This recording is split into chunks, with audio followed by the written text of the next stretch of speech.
Om Swastiastu pemirsa Bali TV dimanapun Anda berada, kembali saya Minata menjumpai Anda dalam Bali Post Talk. Kali ini saya akan mewawancarai Bapak Suko Ardjawo. Beliau adalah sosiolog dari FISIP UNED ya, yang kita akan bicara tentang krematorium yang belakangan mulai agak ramai dibicarakan, ada pro dan kontra, di mana krematorium semakin banyak bertumbuhan di Bali dan ini ada yang mengatakan merupakan ancaman bagi desa adat. Tapi menarik untuk disimak.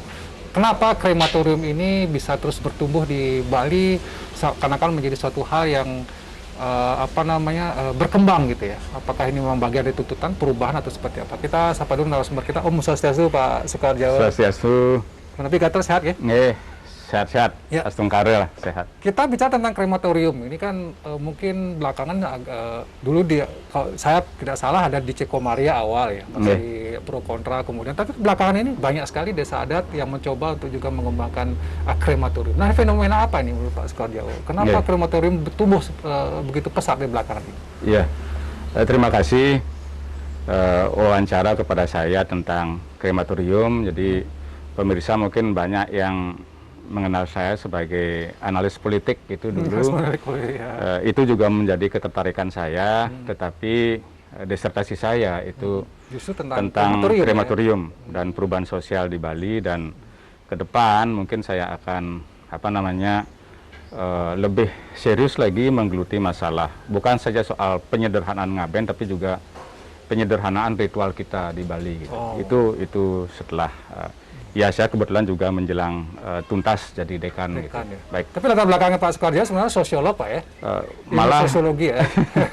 Saya sebenarnya S1 saya hubungan internasional gitu, tapi lama-lama kok tertarik dengan sosiologi. S2 saya sosial. S3 saya juga sosial gitu. Tapi udahlah, jadi saya tertarik dengan fenomena yang ada di Bali, terutama masalah penyederhanaan ritual. Ritual ya. Baik, kalau berbicara mengenai krematorium, sebenarnya yang pertama itu boleh saya katakan bukan di Santayana gitu ya. Jadi ada di Mumbul itu dari masyarakat Kristen juga sudah ada, Kertasemadi juga perkumpulan kematian itu juga sudah ada di Mumbul lah. Jadi bahwa sekarang semakin banyak ada krematorium itu, saya kira ini merupakan fenomenanya adalah sebuah perubahan sosial yang betul-betul memang adaptasi terhadap kondisi yang ada di Bali gitu. Jadi pada awalnya krematorium yang digunakan oleh masyarakat Hindu itu boleh dikatakan, tanda kutip saya mengatakan itu sebagai semacam pelarian gitu, karena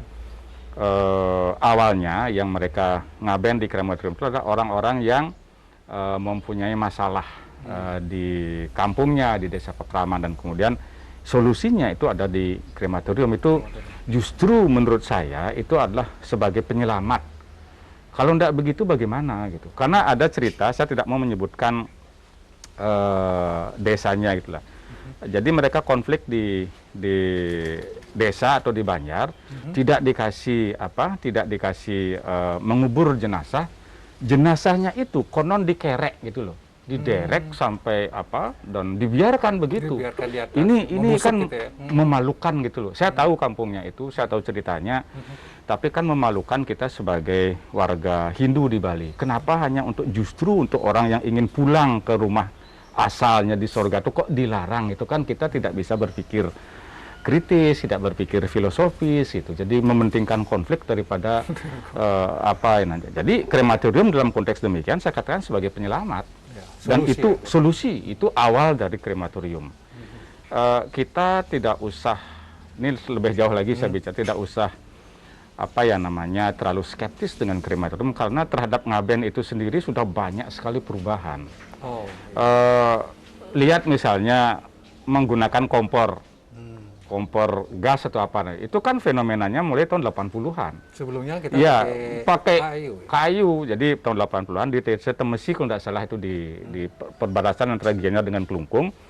Itu dari pendeta yang ada di pemutaran di Denpasar itu di ini loh. Renon ya. Saya kenal keturunan beliau, kenal baik, saya bisa berbicara banyak dengan ini. Jadi itu pembaruan.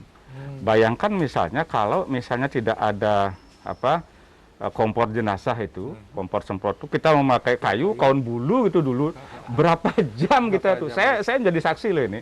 Dari jam 9, ya Dari jam 9 pagi sampai jam 4 sore itu belum tuh, berapa jam kita habis untuk itu gitu. Nah, jadi kembali ke tadi, krematorium ini adalah pembaruan. Dalam konteks cerita yang saya katakan itu, dia itu adalah penyelamat. Penyelamat. Nah, bahwa sekarang kemudian banyak sekali ada krematorium itu adalah semacam tuntutan zaman. Jadi benturan antara rasionalitas dengan apa namanya tradisionalitas modern, krematorium khusus di bidang ngaben gitu loh. Jadi itu yang saya. Tapi ada yang mengatakan begini, kalau semakin banyak krematorium, maka desa adat kekuatannya akan semakin melemah. Karena kalau kita akui ya, diakui atau tidak katakanlah begitu, banyak yang mengatakan bahwa kekuatan desa adat itu ada di ngabennya itu, di seternya itu. Nah kalau sekarang orang boleh keluar, desa adat akan semakin lemah. Lama-lama akan hilang. Nah gimana dengan statement seperti itu, Pak? Begini, sebentar dulu ya, sebelum ke desa adat. Kalau memang krematorium itu memang di mana-mana ada itu. Di Tabanan sekarang sudah ada di Desa Pakaran Bedo. Di Singaraja saya tahu pengurusnya. Di Kelungkung juga sudah ada di Bangli. Ya, yang Denpasar itu sudah lah ini dan kemudian di Badung di sana. Nah, ini sudah fenomena. Saya nggak tahu di Jembrana ada apa tidak ya. Tapi yang jelas Singaraja secara kebetulan saya ketemu dengan pengurusnya dan saya bicara banyak sana. Oke. Sekarang kalau memang berbicara masalah desa pekeraman gitu, desa adat lah sekarang ya, kita juga harus tahu, seperti juga halnya ngaben, kita harus tahu bagaimana sejarah dari munculnya desa pekeraman. Desa pekeraman itu kan melindungi Kayangan Tiga.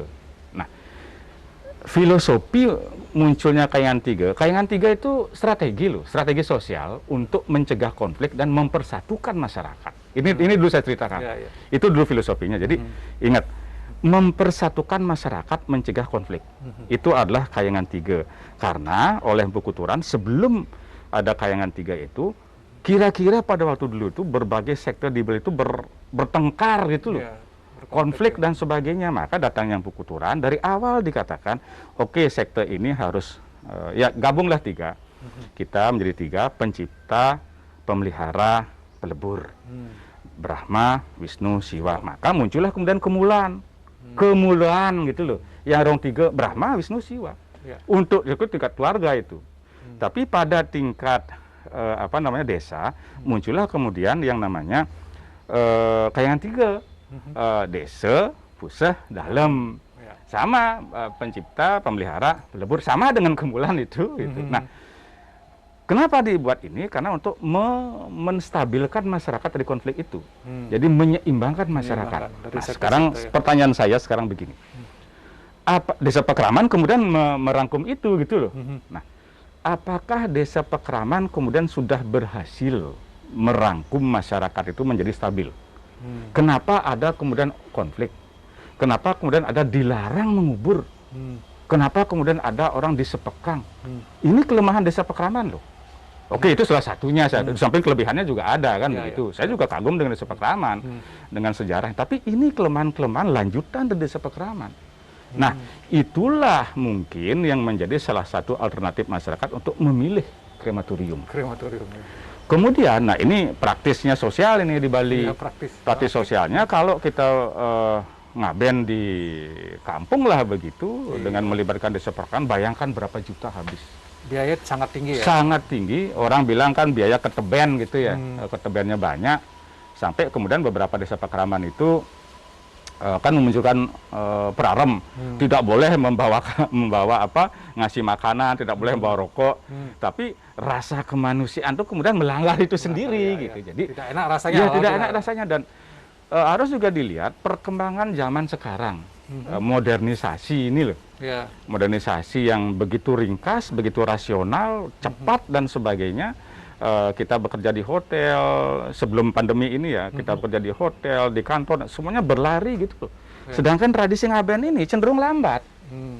Kita kan dimarahin di kantor dan sebagainya. Iya, karena sering cuti, malah sampai orang Bali nggak